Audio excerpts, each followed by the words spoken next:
Because I made the money, I had the nice house and the cars, and literally I called Yahtzee and I got rid of all that stuff because the number one currency to me now, and what I fought so hard for, is something I learned from the ex-football coach of the Dallas Cowboys. Not a fan of the Cowboys, but the coach, Jimmy Johnson, talked about QTL, which is quality time left. Welcome to the Bulletproof Cashflow podcast. Let's get into the show. Hey everyone, this is Agostino. To build your brand online and attract the attention of potential investors, it all comes down to creating some great content. This is the end all be all. Without pulling in the attention, you'll be fighting an uphill battle for raising capital. Well, today's guest, he understands this totally. He is the undisputed heavyweight champion of content and a longtime broadcast production executive. He's also a voice talent authority and a social media influencer who's impacted over 100,000 unique voiceover projects over the last 27 years. Now, as the host of the Go Get It podcast, he shares his brand of common sense, tough love, and career help with other online shows. The Go Get It Live on Facebook, the One More Round podcast, and Ringside on LinkedIn Live. Now, today, he runs his own company, the Dissin design team, where he and his team are trusted to develop personal brands, provide grassroots guidance on harnessing the power of social media, and to discover the amazing benefits of content marketing. He's also the author of The 5 Steps to Help Achieve the Dream Over Dream. Now, with all that, I'd like to welcome Corey Dissin to the show. Corey, thanks for coming on, bud. Hey, thank you for having me. I really appreciate it. Looking forward to a brisk discussion. Yes. Well, I've been looking forward to this for a while, so it's going to be great. Now, if you like what Corey has to say, you can reach him via his contact page at CoreyDissin.com. If you like our content, please don't forget to leave a comment and rate the show. It helps us out tremendously when you do. Finally, if you text the word freedom to 202-410-4202, you get our free ebook, The Bulletproof Guide to Raising Capital. Okay, Corey, go ahead and tell listeners a little bit about how you became the heavyweight champion of content. So first off, let me say I have a soft spot in my heart that anyone that has the same barber as I do. Let me just make that crystal clear. So when you asked me to come on the show, I said, hey, let's do it. Perfect. We'll be two peas in a pod. But to answer your question, I rose through the ranks. I kind of came up in the broadcasting end, voiceover work, video and audio production. I ran a national production company for over 25 years. So I was always in the business of not only marketing other companies, big brands, mom and pops, visually and audio wise. I was also in charge of branding and marketing the production company in every sense of the word, from old school cold calls and going to trade shows and all that sort of thing to when social media, got involved running that for the company. And I figured out soon enough that even though we had a very good product, our service was great, we had great producers, people loved our work. But the reason why I was able to bring on new business and keep existing business and turn them into repeat clients was because of the relationships that I was cultivating with them. They knew, liked, and trusted me. That's what made them open up their wallets and spend month after month after month. And the old school way of marketing just wasn't cutting it anymore. So I took a deep dive with social media. I started watching other influencers, obviously, the Mount Rushmore guys like Gary Vee, for example, and seeing what he was doing and listening and learning. And then there were some other folks I started paying attention to on LinkedIn, for example. And I said, you know what, I got to do that.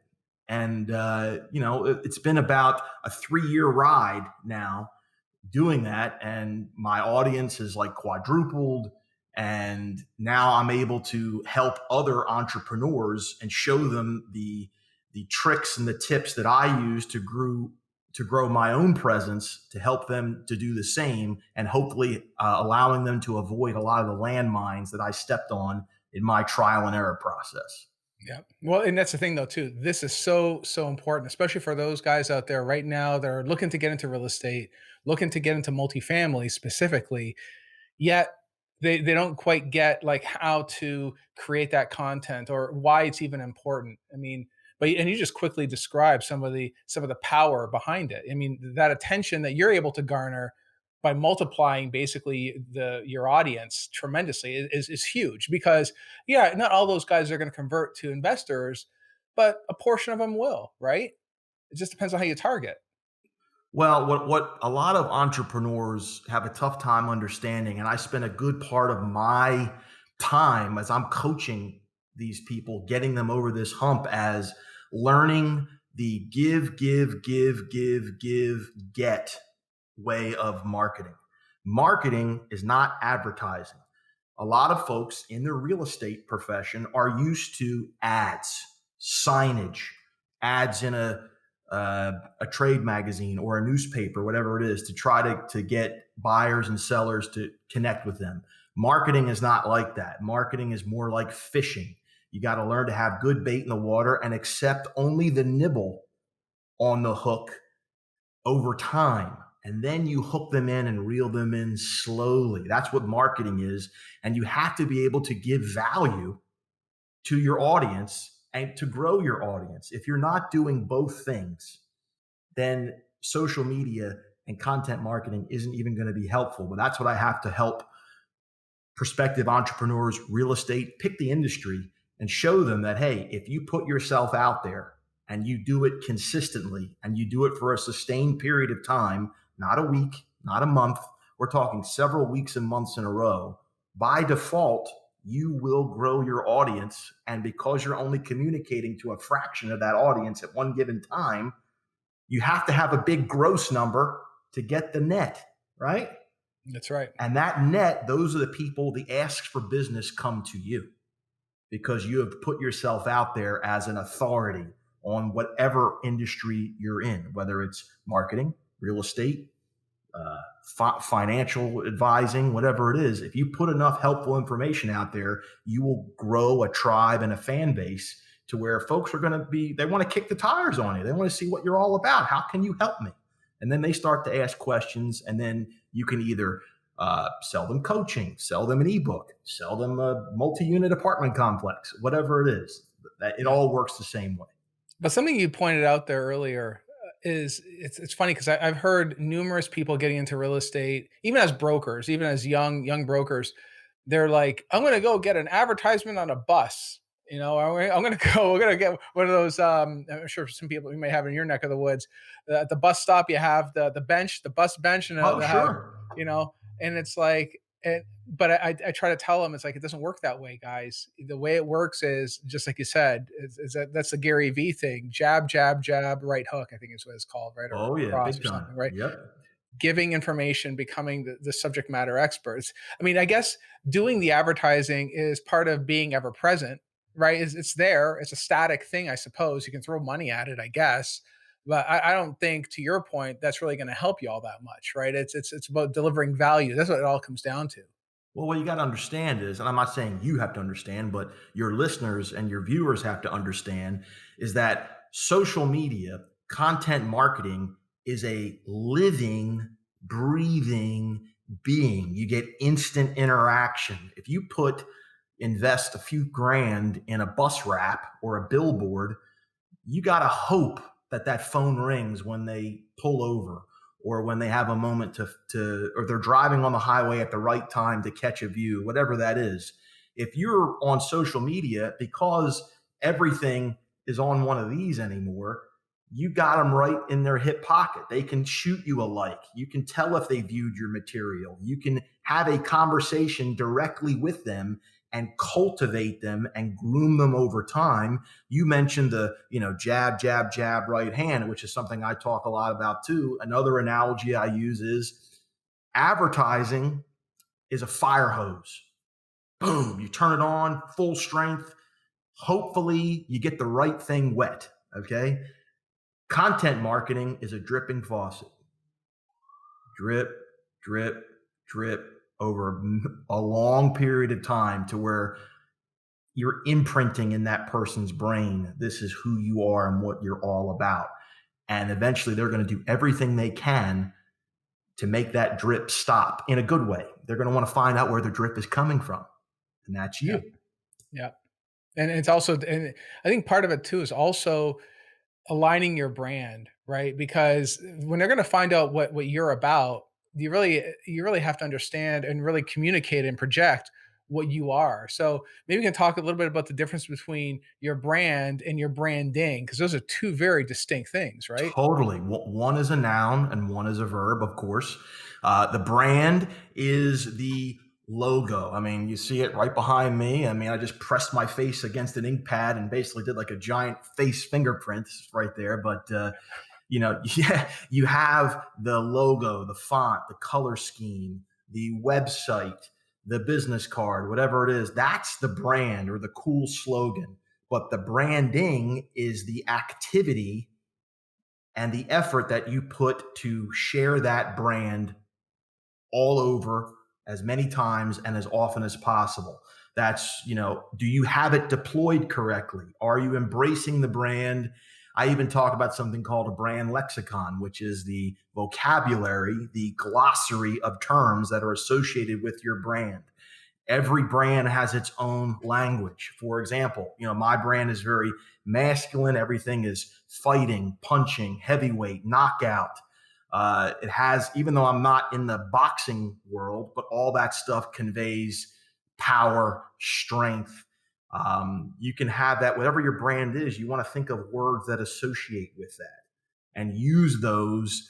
I even make jokes to some of my clients. It's like smurfing your brand. If you can remember the cartoon, The Smurfs, every word was, I'm going to go smurf that and smurf this. You need to smurf your brand and not be embarrassed or afraid to do that. Most entrepreneurs are afraid to do that because they think they're annoying someone by all the repetition, saying their brand and incorporating their brand into everything. But you don't know what the consumption habits are of the people who are absorbing your content. Just because you're saying it 50 times a day doesn't mean someone's on the other end hearing it all 50 times. You want to catch them with that one time where they hear it or see it. So you have to have the fortitude to put it out there over and over and over again.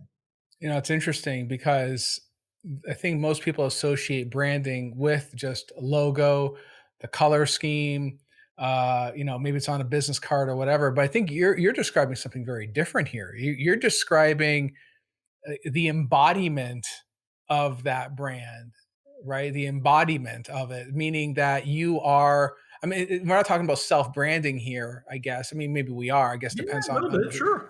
Yeah, I mean, in your case, I mean, you have the business, but then you also have your personal brand here too. But it's kind of like what you said. You're creating a whole lexicon, like a whole universe around what you are projecting, and then everything that you're putting out there needs to go through that lens. Totally, right? It's a The filter. color, yeah, exactly. That color, the fonts, the verbiage, all of it needs to go through that. I talk to so many different prospective clients or leads that turned into clients that they say, man, I got this awesome logo. I paid such and such on a very dynamic website. I've got t-shirts. I look really cool, but I got no business. It's because they forget that you just don't hang the shingle and all of a sudden business starts to arrive. Branding, like I said, it's a verb. You have to take action. It's relentless. You have to be tenacious. And quite frankly, a lot of folks, whatever field they're in, they're experts at their field, whether it's real estate, whether it's financial advising, insurance, and they don't want to put in the time and effort to be a total entrepreneur and learn how to market themselves and understand that people are going to gravitate to you. They're going to gravitate to the confidence or whatever you're projecting. That style is going to make their fight for them. And if you don't do that, it's like if you don't put that pole in the water, the fish are never going to bite. Yeah. I mean, I'm convinced there are social media experts and coaches and marketers that are a heck of a lot smarter than me. Guilty. It's fine. But I'll bet my rear end they don't work as hard as I do. And they don't get after it, and they're not as tenacious, and they're not as relentless as I am at just pushing, because that's how I built my entire business, my entire career, was just being a nudge. Yeah. But you know what though? And that's part of it though, right? I mean, because there's plenty of people. I do my live events once in a while, and I do the online events as well. And we talk about branding once in a while, or creating your brand. Talk about, do the website, get the business card, dress well, whatever it is, right? Whatever you're going to embody, you're going to become. The branding is probably one thing that I don't really get into as much, right? Because it's to me that's somewhat, it depends on what the strategy is, right? So I count on them to really start that off. But in your case though, or maybe you can offer some advice and that end, is that how does someone, let's say for instance they are listening right now and they want to get into multifamily, they've already created their website and they're in that position we just described right now. They got the website, they hung up the shingle. What should they be doing to promote that personal brand? Some basic stuff. I mean, we're not talking like, anything crazy here, like jumping out of an airplane or whatever. I mean, just, just let's start small for some of these Sure. folks. What would you do? There's no high level analytics that I need to share in for your question. The most basic sort of layman's advice that I could give, anyone in the real estate business or beyond is think of yourself as not as a real estate professional that is looking to market themselves. Now stick with me. It's going to sound counterintuitive. Don't think of yourself that way. Think of yourself as a media network that is in the real estate business. If you are a media network that happens to provide real estate as a service and you treat yourself as a media network, well, what media networks have what? They have stations, TV stations, okay? They own them, they operate them, and they fill the TV stations with what? Programs. You got to have programs on the TV stations. So if you just kind of zoom out for a second, if you're the network, your stations are your social media platforms, your LinkedIn's, your Instagrams, your Facebooks, and so on and so forth. And your programs are your content. You have to fill your stations up with programming. And if you envision it that way, if you're creating programming and people watch television every day, every week, it's not like that. You can't just leave them guessing when the next show is going to come on. Generally, there's a little bit of a schedule. There's some sort of routine. You know what time TV shows come on. You got to promote your TV shows. TV shows have titles and brands and opens and closes. There's a certain common thread when you watch a major cable network like HBO or ESPN. Even though they have several different shows, there's a common thread throughout as they promote and air the shows. You need to envision yourself very much like that. And the technology is such that it's encapsulated on your phone, your laptop, that you can, take pictures, run video, edit, do little logo overlays, all those things. It's easier and easier. The learning curve is getting shallower and shallower for you to be able to do it yourself, or to hire someone, a virtual admin or someone where you're not, throwing thousands and thousands and thousands of dollars a month at some agency to do it. You have the capacity to do this yourself. So I hope that sort of basic advice gets everybody ramped up.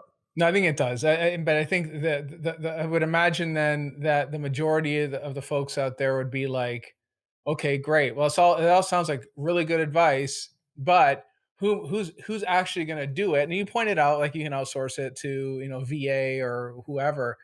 But I think I bet you that's probably where the breakdown occurs, is right there. It's like to take the actual action, to spend the money, which isn't really that much, honestly. I mean, it just depends on how well you can negotiate, but to really get things started. I mean, go for those listening, jump on Fiverr, get on Fiverr, find someone, or freelance or Upwork or one of these sites, right? Plenty of great people out there. Of course, you can do it too. Well, I was going to say there is a more cost-effective option. It just involves you getting up a half hour earlier, or taking a half hour lunch instead of an hour lunch, or staying up a little later. It comes down to how bad do you want it. There's a lot of folks that say they want to be successful, but aren't willing to put in the work to be successful. I mean, Kobe Bryant, God rest his soul, said it best. You got to edit your life. If something is not directly involved into your future success or goals or your income producing activities, cut it out. get it out of there, clear the time to do it the right way. I mean, I have clients that just tell them wake up an hour earlier, and it's amazing how productive they can become. And that includes the ramp up time to learn how to use a graphic design program, iMovie, or whatever it is. It just, you have to devote the time. And you know what? Anymore, you should be able to use these things. I mean, it should be sort of common knowledge now if you're going to be, especially if you're in a business where your personality, you are the entrepreneur, you don't have a large staff. If you're the draw, you should learn how to do those things. Get your feet wet in it. It'll just make you a more well-rounded business person. Yeah. But you know what though? I bet that that's probably the biggest hang up right there is that many people, it's funny, and I'm sure you've encountered them too. I've encountered the folks that would say, I want to get $2 billion in real estate and blah, blah, blah. But then it's like, but you know what? I just watched a season of, of Breaking Bad, and it's awesome. We're going to get on season 2 now, the binge watch TV or whatever. I think one thing that you just pointed out is that it really requires what the famous words of Kobe Bryant said, cut out the bad stuff. It doesn't really get you what you really want. Right. But I think what happens is for many people, our brain tricks us into establishing those goals, saying you're going to do it, but it's easier to sit on the couch, eat bonbons, and watch a TV show, right? Totally. I mean, it's very much like trying to get in shape or going on a diet. Everyone wants to lift 200 pounds, but they don't understand they have to learn how to lift 10 pounds first many times and grow and achieve that strength. It took them 30 years to gain that extra 50 pounds of weight, but yet they want to take it off in 3 weeks. Yeah. It doesn't work that way. It's very much, and what I promote with my clients and even in my content is brick by brick, piece by piece. It's a marathon. You got to go all 12 championship rounds to tie it back into my brand. I just did branding Lexicon there. You can't just try to get the knockout in the first round. Not everybody's Mike Tyson. Sometimes you got to learn to go to distance. And if with that attrition, I teach attrition. You just wear your opponent down, and your opponent is that success on the other side, that client you're trying to land. You stick with it long enough, you will start to get some success because you showed up and you took the punches and you came out and fought for another round. Now, one thing I know is that in your business, you actually do help people, help young entrepreneurs and experienced entrepreneurs from building out their business, like right from square one. So let's talk a little bit about that. What do you do and how do you help them? So, I mean, I'm a marketing and branding coach, primarily. I mean, the content stuff that helps supplement. I mean, that's also a lot of fun for me, but I'll examine a particular, potential client, and I'll look at what their online presence is. Do they have a logo? Do they have a website? Do they have a brand? Some folks come to me in various stages of that. Some folks come to me and say, hey, I just started a business, or other folks came to me, I've had a business for 20 years. I don't know what to do. And I try to hold up a mirror to them and go, look, this is what I see that's missing. And then I offer suggestions, and some of the suggestions they can implement themselves. Other ones might involve a third-party vendor, whether it is a designer from my team or another team. And then we coach them along. I try to coach versus do. I can't get in the batter's box with you. I could teach you how to swing the bat, but you have to go face the pitcher yourself. And there's a lot of post-game analysis. We work on things like beefing up your social media profiles, making sure you're using all the correct real estate on each one of those. Because a lot of folks have no idea that they're using LinkedIn incorrectly, or Facebook incorrectly, or Instagram incorrectly. We try to tidy up all those. We shoot for cohesion. How many people have you run into where they have their LinkedIn page that looks different from their Facebook page, different from their Instagram page? And what I tell them is, if you were, Staples Office Supply or Dick's Sporting Goods or Best Buy, they look the same wherever you go.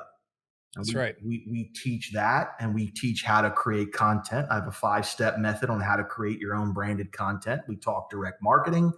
We look at how they're messaging, whether that's individual emails, cold calls, blanket emails. We go through the whole gamut and we say, what kind of system can we install? And then we look at metrics. We look at things like followers and views, and we see how that's growing, because inevitably as those numbers increase, so do your chances at success landing clients. Nice. So do you also help them bring on that talent as well? Like help interview them or talk to them or whatever? Or do you just leave that all to the entrepreneur? So if they want to use someone outside of my umbrella, I request that I act as like the executive producer on that particular project. If you're going to use someone else to design a website or shoot a video or whatever else, have me sitting co-pilot with you. So because that way I can at least give you an objective opinion and say, that works, that doesn't work, that ties in. Because inevitably, a third-party vendor is going to want to sprinkle their special sauce on something that you're already cooking. So I do try to, but I do leave that up to my clients. If their best friend is a graphic designer, chances are they're going to go with their best friend, and that's fine. That's okay. And I control what I can control, whether that's strictly the coaching or whether that's strictly the design or some kind of amalgam of both. I only worry about what I can control. Yeah. But I mean, one thing I can say for anyone listening out there is that having worked in corporate, it's best to just have marketing handle the whole thing, right? That's obviously the best thing you can do, because I guess you would basically, more than just a guy that does coaching, you're actually doing creative directing as well. So it's True. like, and that term directing is not to be taken lightly. It's sort of like the person at the front of the orchestra, right? What are they called? The conductor. The conductor, telling everyone and playing the music, make sure they're on the same sheet of music, and they're all fulfilling the vision that you want as an entrepreneur.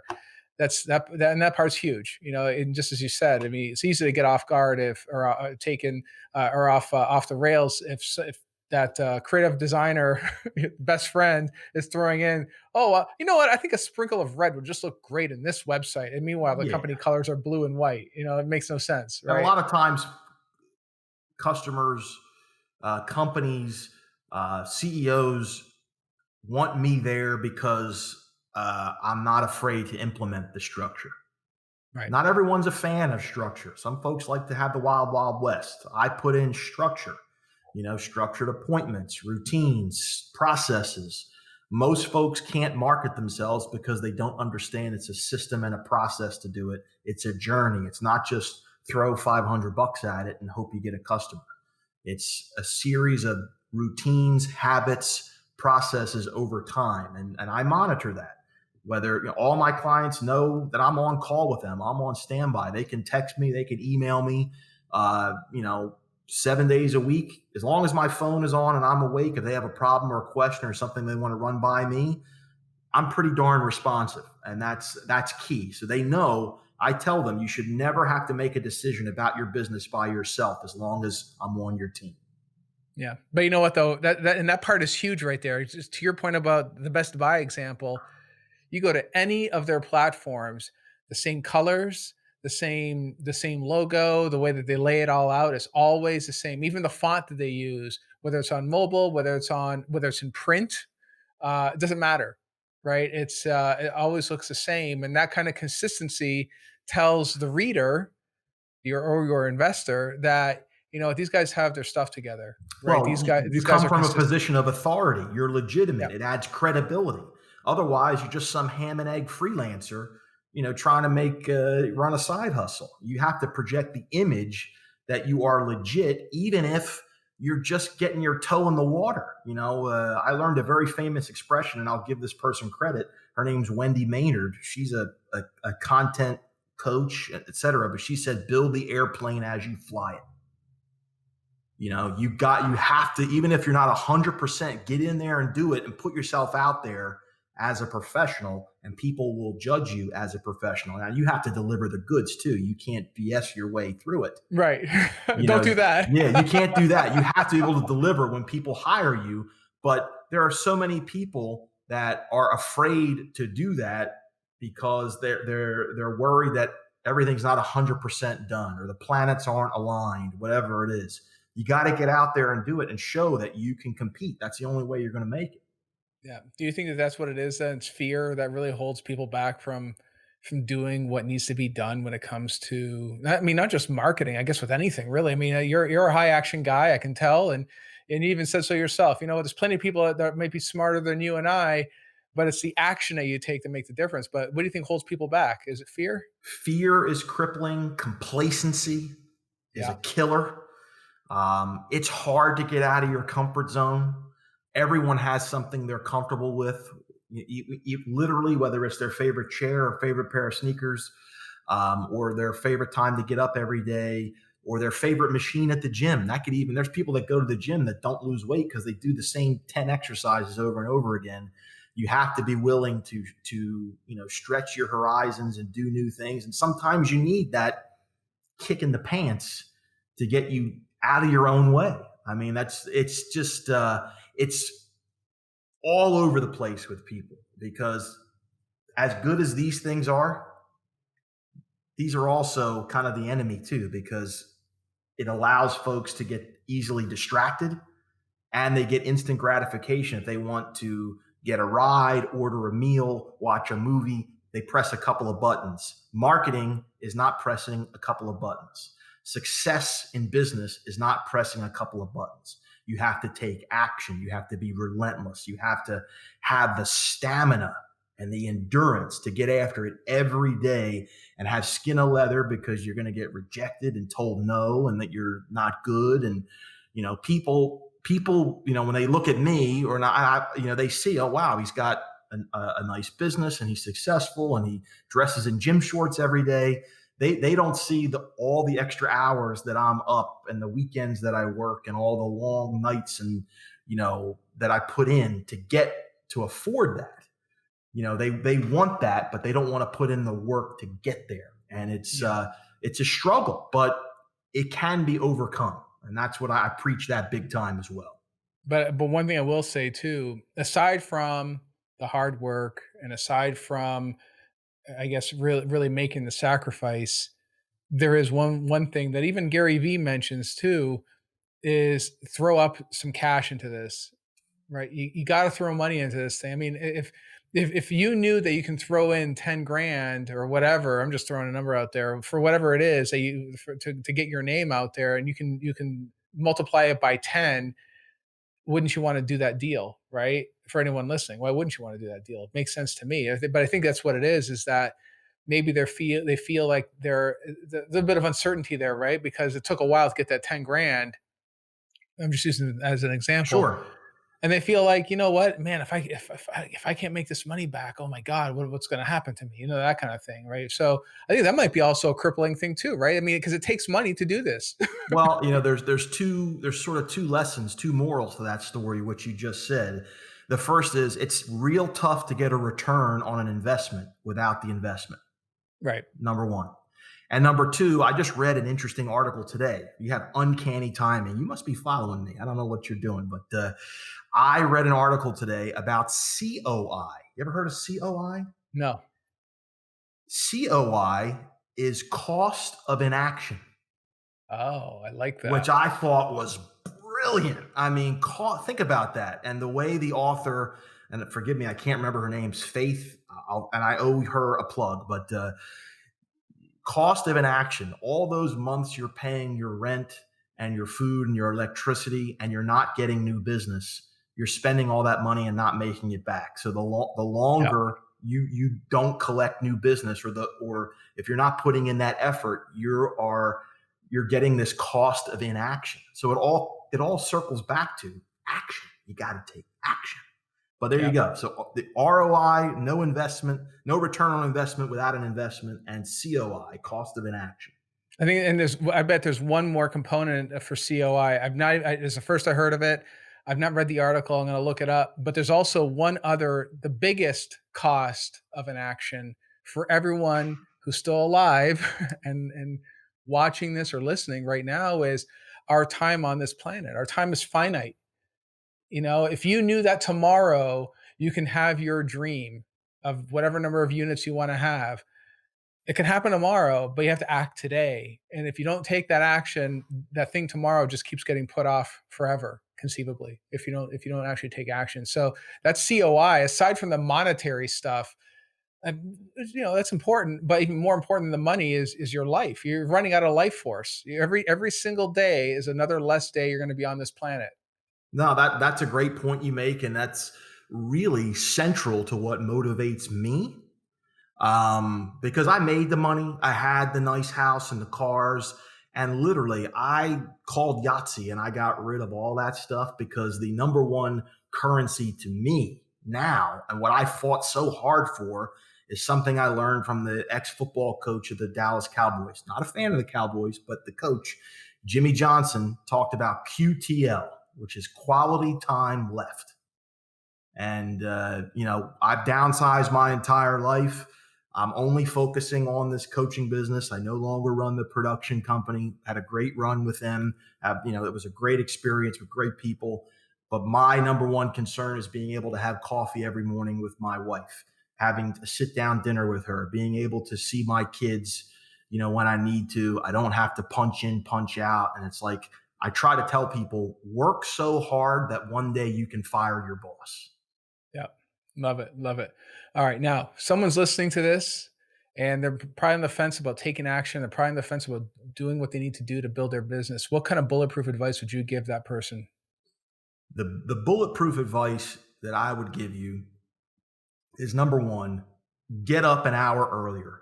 It sounds so simple, so easy, so right underneath your nose. But if you could everyone's hunting for the 25th hour in the day. Chances are you're sleeping during that hour. Give yourself one less hour of shut-eye and concentrate that hour solely on pursuing whatever that brass ring is. Marketing, reading on that subject, sending emails, consuming content, creating content. If you gave yourself an extra 7 hours a day, think about that. That's 7 hours a day, 35 hours a week. No. 49 hours a week. I'm terrible at math, but you're giving yourself almost 200 hours of productivity if you just get up an hour earlier. Yeah. Sleep faster. That's all you got to do. Just got to sleep faster. That's beautiful advice. I used to do the 7 o'clock wake up and then get ready for work by 9. Now it's a 5 o'clock wake up, and Totally. start the day at the gym, and the whole life changes. You're absolutely right. Absolutely right. All right, guys. Well, if you want to reach out to Corey, you can reach him via his website at CoreyDissin.com. Hope you got some really good insight on how you could embrace your brand, but more importantly, how to really understand the power of content marketing and to take action. That's one of the underarching themes of this today's podcast. So hopefully you got something out of it. Thanks for tuning in, and I'll see you in the next episode. Take care. Thank you for listening. We hope you enjoyed the Bulletproof Cashflow podcast.